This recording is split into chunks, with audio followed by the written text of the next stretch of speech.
Hello class seventh. तो इस video को हम लोग थोड़ा कंटिन्यू करते हैं। जो हम लोग चैप्टर 4 पढ़ रहे थे वो फार्मूला बनाना, ठीक है। फार्मूला बनाना हम लोग को सीखना है, थोड़ा बहुत सीख चुके हैं, क्योंकि ना ये सब प्रैक्टिस से होता है। मतलब तुमको बहुत ज़्यादा प्रैक्टिस करना पड़ेगा, तब जाके फार्मूला एकदम तुम हैबिचुएटेड हो जाओगे। अगर कोई पूछता भी है कि what is the formula of magnesium chloride, तो तुरंत तुम बोल सकते हो कि MgCl2। इसके लिए प्रैक्टिस करना पड़ेगा, प्रैक्टिस से ही हो पाता है, मेहनत से ही हो पाता है। इसके लिए कोई भी शॉर्टकट कोई बताता है ना, तो शॉर्टकट कुछ भी नहीं होता। तुमको बहुत ज़्यादा उसके लिए एफर्ट करना होगा, ट्राई करना होगा। तो एक नॉलेज चेक तुम्हारे बुक में एक्सरसाइज है, पेज नंबर 56 में, ठीक है। कुछ केमिकल कंपाउंड दिया हुआ है, तुमको उसका फार्मूला लिखना है, ठीक है। तो अब हम लोग लिखना सीखते हैं। जैसे सोडियम कार्बोनेट, सोडियम कार्बोनेट लिखने के लिए तुमको पता होना चाहिए Na पे 1+ होता है और CO3 पे 2- होता है। अब ये 2 यहाँ आएगा, जैसे तुम लोग लिखते थे Na पे 1, CO3 पे 2 यहाँ आएगा, 1 यहाँ आएगा, ठीक है। वैलेंसी एक्सचेंज होता है, तो 2 जो है यहाँ आएगा सोडियम के पास और 1 जाएगा CO3 के पास, यानी Na2CO3, और 1 हम लिखते नहीं है। तो फार्मूला क्या बन गया, Na2CO3। तो सोडियम कार्बोनेट का फार्मूला क्या हो गया, Na2CO3। अब जैसे हमें कॉपर सल्फेट का फार्मूला लिखना है, now we have to write the formula of copper sulphate. तो first of all you have to know what is the formula of copper. Copper का फार्मूला Cu, ठीक है। किसी एलिमेंट का फार्मूला उसका सिंबल खुद होता है। और सल्फेट यानी कि SO4, Cu पे पता होना चाहिए 2+ होता है, अगर केवल कॉपर कह रहा है तो। सल्फेट पे 2-,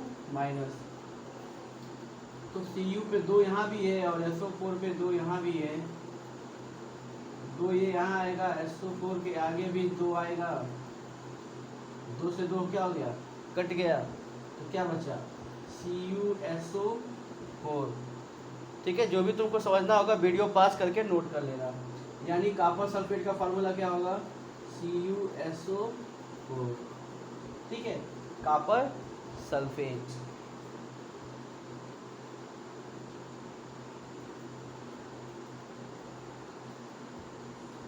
मैग्नीशियम ऑक्साइड लिखना है। मैग्नीशियम का सिंबल Mg, ऑक्साइड यानी कि O, Mg पे 2+, ऑक्साइड पे 2-।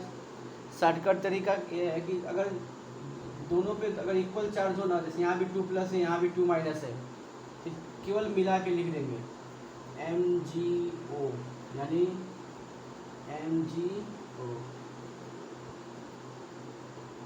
अब लिखना है एल्यूमिनियम क्लोराइड। तो एल्यूमिनियम का फार्मूला Al, क्लोराइड का Cl। Al पे होता है 3+, Cl पे होता है 1-।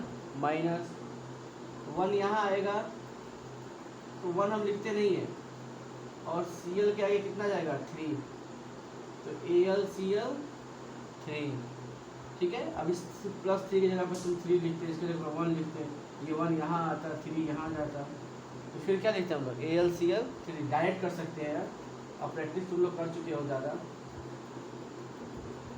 AlCl3, aluminium chloride. Magnesium hydroxide लिखना है। मैग्नीशियम यानी कि Mg पे 2+, हाइड्रोक्साइड यानी OH पे 1-, ठीक है। ये 1 है, 1 यहाँ आएगा, तो मैग्नीशियम के आगे कुछ भी नहीं लिखेंगे क्योंकि 1 हम लिखते नहीं। फिर OH, ये 2 अब यहाँ जाएगा OH के आगे, तो क्योंकि ये ऑक्सीजन का सिंबल है O और H है हाइड्रोजन का, जब दो एलिमेंट का सिंबल हो तो ब्रैकेट लगाते हैं, ये 2 अब यहाँ पे आ जाएगा। इसको कैसे पढ़ेंगे, MgOH whole twice, MgOH whole twice, magnesium hydroxide. तो मैग्नीशियम हाइड्रोक्साइड का फॉर्मूला क्या हो जाएगा, MgOH होल ट्वाइस, ठीक है। अब हमको लिखना है फार्मूला पोटेशियम नाइट्रेट का। तो पोटेशियम का फार्मूला K पे 1+ होता है, और नाइट्रेट यानी NO3 पे 1- होता है। जब इक्वल वैलेंसी हो ना, +1, 1+ और 1- हो, या 2+, 2- हो, या 3+, 3- हो, तो कैंसिल हो जाता है, खाली मिला के बस इसको लिख देते हैं, तो क्या हो जाएगा, KNO3, KNO3 पोटेशियम नाइट्रेट। तो ये एक्सरसाइज ए हो गया। एक्सरसाइज बी में ये वाला दे दिया है, तुमको ये लिखना है, वो केमिकल नेम लिखना है, केमिकल फार्मूला दे दिया है, ठीक है। तो अब हम लोग एक्सरसाइज बी करते हैं, ठीक है। इसको नोट कर लेना वीडियो पॉज करके। तो इसका हमको केमिकल नेम लिखना है। जैसे CaCl2 है, Ca से कैल्शियम और Cl से क्या होता है, क्लोराइड, कैल्शियम क्लोराइड। के मतलब पोटेशियम,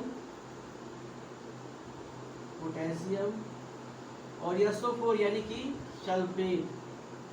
SO4 किसका है, सल्फेट का।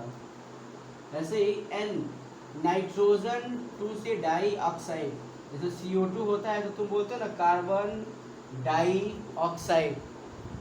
अगर CO है तो कार्बन मोनो ऑक्साइड, मोनो मतलब एक, यहाँ पे एक ही ऑक्सीजन, तो कार्बन मोनो ऑक्साइड। यहाँ पे 2 ऑक्सीजन है तो कार्बन डाई ऑक्साइड। इसका नाम क्या होगा, nitrogen die oxide.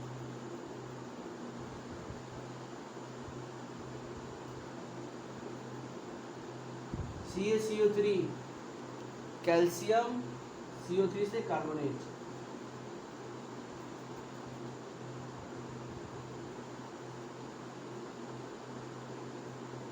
HCl hydrochloric acid.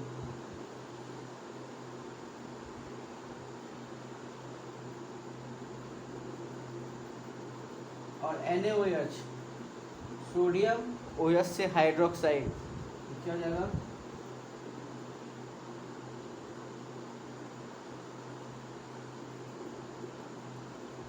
Sodium hydroxide, ठीक है। वीडियो पास करके इसको नोट कर लेना।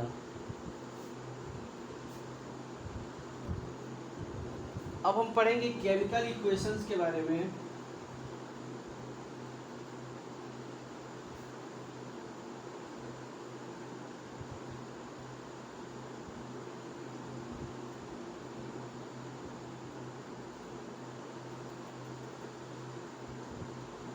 अगर हम बोलते हैं कि when magnesium ribbon burn in air it produce white dazzling light and a white colour S is obtained, ठीक है। तो इतना लंबा सेंटेंस जो बोले हैं केमिकल रिएक्शन का, हम अगर उसको शॉर्ट टर्म में रिप्रेजेंट करें तो उसी को हम लोग केमिकल इक्वेशन कहते हैं। अब हम पूरा ना लिखे कि when magnesium ribbon burn in air it produce white dazzling light and white S, इतना ना बोल के अगर हम लिख दें कि मैग्नीशियम जो है बर्न कर रहा है एयर के प्रेजेंस में, तो एयर में कौन सा गैस हेल्प करता है बर्न करने में, ऑक्सीजन। बर्न कर रहा है तो क्या बन रहा है, मैग्नीशियम, एक लाइट निकल रहा है और वाइट कलर का एस मिल रहा है। और वाइट कलर का एस है क्या, वो मैग्नीशियम ऑक्साइड,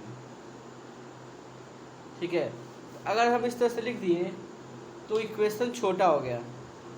उतना बड़ा सेंटेंस लिखने के बजाय हम जल्दी से इसको लिख दिए और इससे क्लियर भी हो जा रहा है कि मैग्नीशियम जो है ऑक्सीजन से रिएक्ट किया है गर्म करने पे, तो बना लिया है वाइट कलर का राख S, white S, magnesium oxide, ठीक है। इधर जो रहते हैं उनको हम रिएक्टेंट कहते हैं और जो इस साइड बनता है उसको हम लोग प्रोडक्ट कहते हैं। रिएक्टेंट और प्रोडक्ट के बीच में एक एरो होता है और एरो का जो हेड है वो हमेशा प्रोडक्ट की तरफ होता है, ठीक है। तो ऐसे सभी सब्सटेंस जो केमिकल रिएक्शन में पार्टिसिपेट करते हैं उनको हम रिएक्टेंट कहते हैं, ठीक है। The chemical substances that take part in a chemical reaction are called reactants, and the substances that are formed in a chemical reaction are called products. तो ऐसे chemical substance जो reaction में participate करते हैं reactant कहलाएंगे, और जो चीज़ बनेगा the substances that are formed during the reactions are called products. We place an arrow between the reactants and products and the head of arrow is always towards the product. ठीक है, तो ये हो गया इक्वेशन। अगर हम इसको और छोटा कर सकते हैं, when we write the formula of this things, जैसे मैग्नीशियम का फार्मूला Mg, ऑक्सीजन का O2 और मैग्नीशियम ऑक्साइड का MgO। तो when we write the formula of the chemical substance, then this equation becomes more shortened हो गया, ये बहुत छोटा हो गया और आसानी भी हो गया इसको लिखने में, और जल्दी जल्दी इसको लिख भी सकते हैं। Mg + O2 MgO।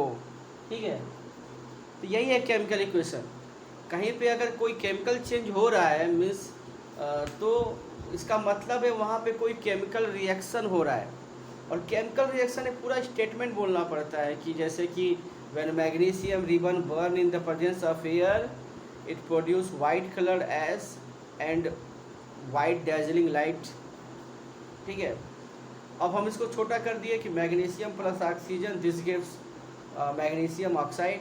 हम इसको और छोटा कर सकते हैं, ये केमिकल इक्वेशन कहलाएगा, ये वर्ड इक्वेशन कहलाता है। ठीक है, हम वर्ड इक्वेशन को और छोटा कर सकते हैं if we write the formula of the compound और एलिमेंट। तो हम फार्मूला लिख दिए, मैग्नीशियम का फार्मूला Mg, ऑक्सीजन का फार्मूला O2 और मैग्नीशियम ऑक्साइड का फार्मूला हो जाएगा MgO। एक लॉ है, law of conservation of mass. ठीक है, इसका मतलब समझना, अगर हम कहें रस्सा कस्सी वाला जो खेल होता है टग ऑफ वार, तो उसमें क्या होता है, इधर 3 लोग हैं, मान लो इधर 2 लोग हैं, खींच रहे एक दूसरे को, ये वाले दोनों मिलके एक को इधर खींच लिए, ये इधर आ गया। ठीक है, अब इधर हो गए 2। ठीक है, तब भी जो टोटल मास है वो तो बराबर ही रहेगा। ठीक है, टोटल मास बराबर ही रहेगा। जैसे अगर यहाँ पे इन दोनों को मिला के 20 किलो और इन तीनों को मिला के 30 किलो, तो आदमी का नंबर थोड़ी कम हो गया, टोटल 30 20 50 हो रहा है तो 50 हमेशा रहेगा। तो कुछ चीज़ें यहीं पे होता है, जब मैग्नीशियम ऑक्सीजन से रिएक्ट कर रहा है तो वही बना रहा है MgO, और कुछ निकल ही नहीं रहा है, तो मास कम नहीं होना चाहिए। जो मास रिएक्टेंट का है वही मास प्रोडक्ट का होना चाहिए। ये लाज है, ये हमेशा हर इक्वेशन पे फॉलो होता है।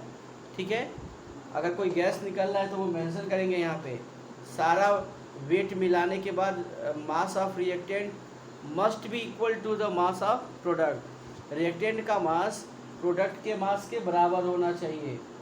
अगर नहीं है, इसका मतलब है इक्वेशन आपका बैलेंस नहीं है, आप उसको बैलेंस करिए। ठीक है, जैसे Mg यहाँ पर 1 है, Mg इधर भी 1 है, कैसे पता करते हैं किधर 1 है किधर नहीं? कोई जब पूछते हैं ना कितना एटम है, तो उसके आगे देखा करो, Mg के आगे देखा करो। इस Mg के यहाँ पे आगे देखा करो, कुछ लिखा है? तुम बोलोगे नहीं लिखा है सर, यहाँ पे कुछ भी नहीं लिखा है। ठीक है, तो कुछ नहीं लिखा है, इसका मतलब होता है 1, यानी मैग्नीशियम यहाँ पे 1 है। इससे मैग्नीशियम के आगे भी कुछ नहीं लिखा है, नंबर की बात कर रहा हूँ, ऑक्सीजन नहीं। 1 2 3 4 5 6 कुछ लिखा है नहीं ना, यानी मैग्नीशियम यहाँ भी कितना है 1। ऑक्सीजन के बारे में पूछे, O के आगे क्या लिखा है 2, यानी कि यहाँ पे ऑक्सीजन कितना है 2 है, और इस ऑक्सीजन के आगे क्या लिखा है नथिंग, कुछ भी नहीं लिखा है, यानी यहाँ पे ऑक्सीजन कितना है 1।